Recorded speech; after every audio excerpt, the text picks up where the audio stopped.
Ով հավատաց մեր լուրին եւ ում հայտնվեց տիրոջ բազուկը,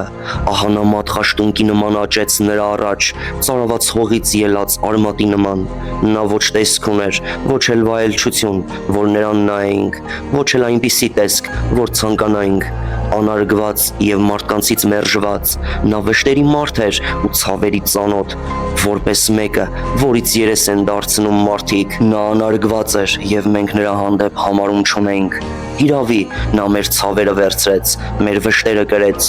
Մենք նրան համարում էինք պատուհասված, Աստծուց հարվածված եւ տանջված, բայց նա մեր հանցանքների համար վիրավորվեց եւ մեր անօրենությունների համար հարվածվեց։ Պատիժը, որ մեզ բարօրություն բերեց, նրա վրա ընկավ եւ նրա վերքերով մենք բժշկվեցինք։ Մենք բոլորս մոլորվեցինք ոչխարների պես, յուրաքանչյուրը իր ճանապարհով գնաց, բայց Տերը նրա վրա դրեց մեր բոլորի անօրենությունը։